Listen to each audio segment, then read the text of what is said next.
Lilith holds the leash. I have a theory that the one who holds Alastor's leash is Lilith. Think about it.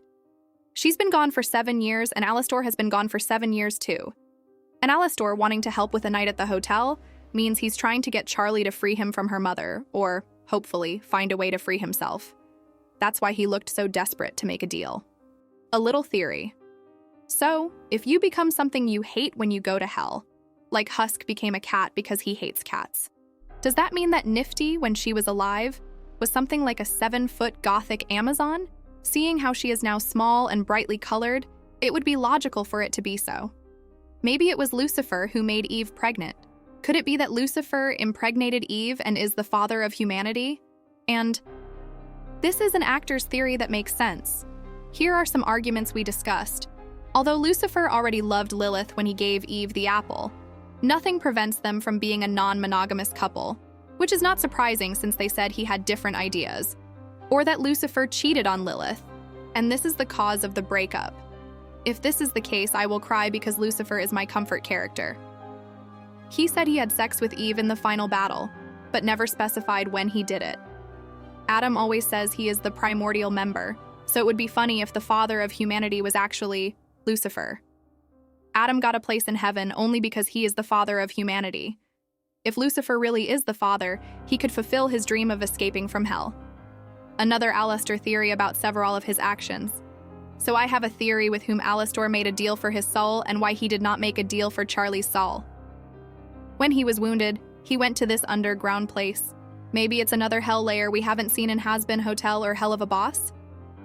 But that doesn't matter much. What's important is that it seems this green glow is his source of power, and I believe it's something more powerful than we think.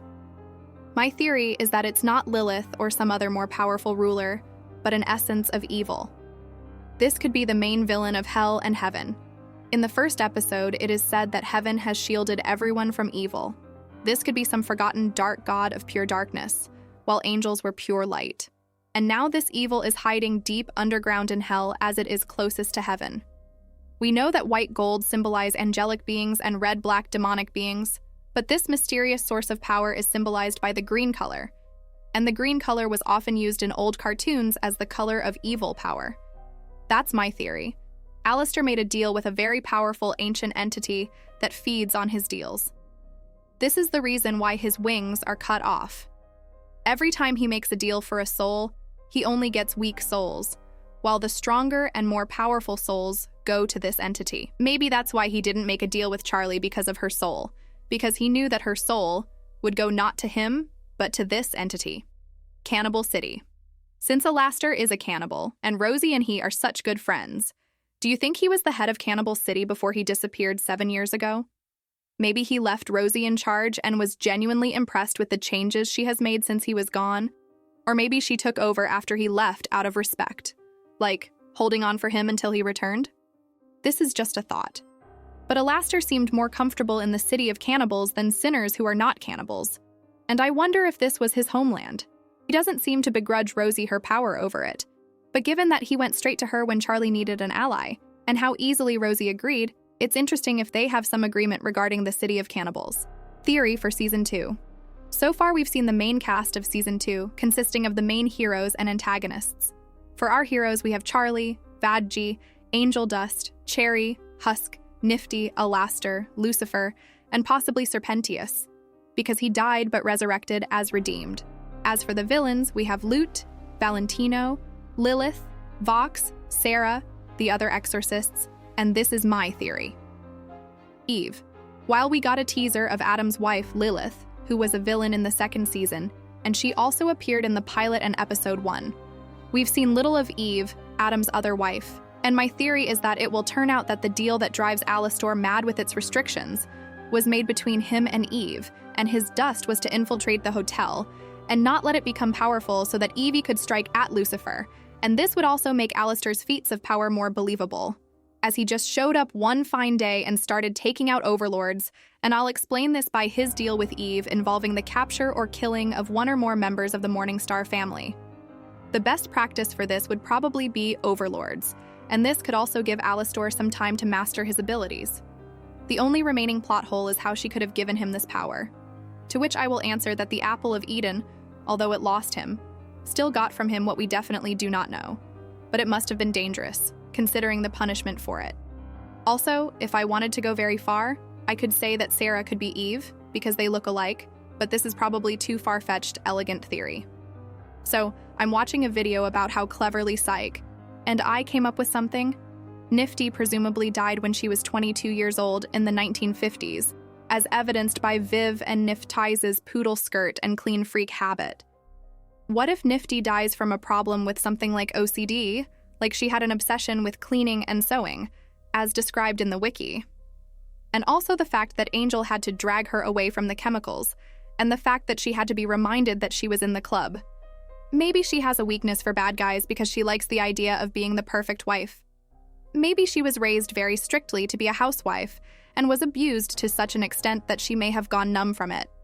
She also probably ended up in hell because she snapped after finding out that she was an American of Japanese descent and probably grew up in America. Like after a whole life filled with violence and traditions, torn between two cultures, she just broke down and went crazy. Maybe that's exactly how Nifty died, because she accidentally ingested chemicals or mixed, such as bleach and ammonia, which, by the way, produce deadly gas. Serum, I believe that in the second season, Sarah will either see that sinners can be redeemed and start changing, showing that she really is not heartless, or she will try to hide this to maintain the appearance that sinners cannot change. I hope more for the first, that gradually she will start changing and eventually we will be able to put her in the hotel or at least postpone extermination indefinitely. How to atone. Crack theory. My cool theory on how to atone for guilt is to overcome your biggest flaw. Sir Pentius atoned for his guilt because he risked himself for another. However, this is not the only reason for his atonement. Pentius started as a gigantic selfish boor who was very bright and egocentric, but over the course of the series, he began to soften and become more respectful and loving of others, and all this paid off when he was evaporated by Adam and as a result, was sent to heaven. PL's biggest flaw was his ego and rudeness, and when he became softer and more respectful, he was allowed to enter paradise. In any case, this is just a theory, a crack theory, and I hope that we can find out whether I am right or not. The darkest secret of heaven. For a sinner to be redeemed, an angel must fall. The system is harsh and transactional. Heaven sees overpopulation as such a threat that they prevent it by allowing a sinner's atonement only if an angel falls at the other end. Lilith is acutely aware of this little secret and uses it to her advantage when she consciously makes a deal with Adam to grant her mercy in heaven and sacrifices Veggie to live in hell. Adam was more than happy to agree to this deal as he would not refuse the opportunity to take revenge on Lucifer. Throughout the series, Sarah constantly hints that there is a lot of context behind what is happening on screen that we simply do not know. She clearly understands that something more grandiose is happening. She does not want to talk about it out loud during the trial to prevent full panic. But her face, when Sir Pentius ended up in heaven, was not an expression of shock. It was an expression of anxiety when she realized that someone, Adam, had fallen to make Sir Pentius's atonement possible.